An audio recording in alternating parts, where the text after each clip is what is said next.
So today's video is about how we can handle these exceptions. In particular, we're going to look at what might go wrong and how we can catch errors. Let's dive right in. Writing on our file read writes example, let's see what can go wrong. Let's first look at reading. Recall that when we read something, we can say sample.text, and then we say I want read access on this object, and I want to put this object as Python variable f. What if we then have some rogue code, or we have some typos, and we say f.write hello world again? Python would tell us that this is an unsupported operation, and that's because in our f-write, we can't write into the object f because f has only requested read access and not write access. So that's one problem. The other problem is we might misspell sample.text, or if you're accepting user inputs to specify which file to open, the user might have made a typo. For example, if we go if open sample2.text, it would give us file not found error, and because there's no such file directory sample2.text. So this is what can go wrong. So many ways. I want to draw your attention to two different things. Number one is you can see that in our first error versus our second error, in our first error, Python has nicely pointed out that the error occurs in this line, f.writes, instead of the first line with open, right? Because we have actually opened the file successfully, and we have requested read access to sample.text.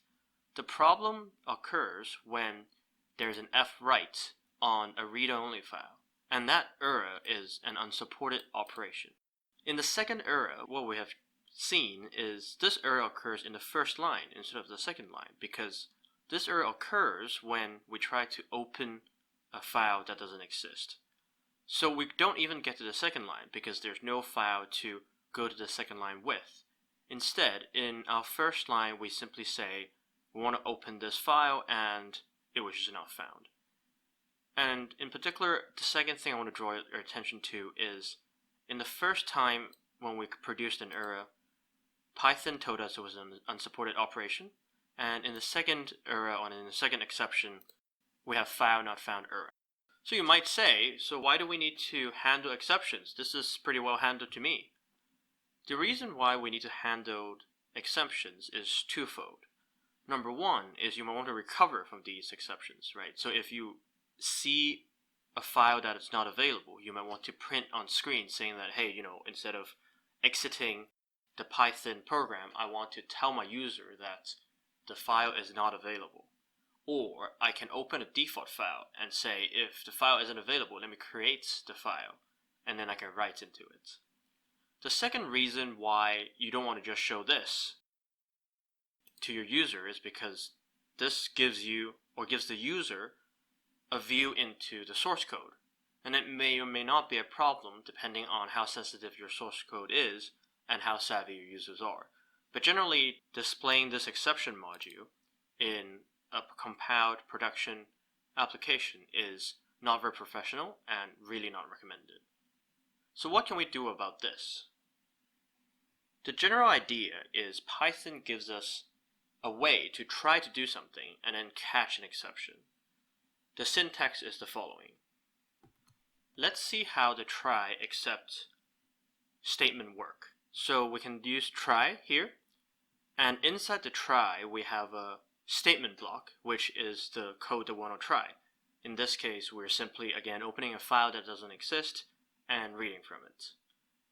And we can catch the exception by saying except exception as e, print e.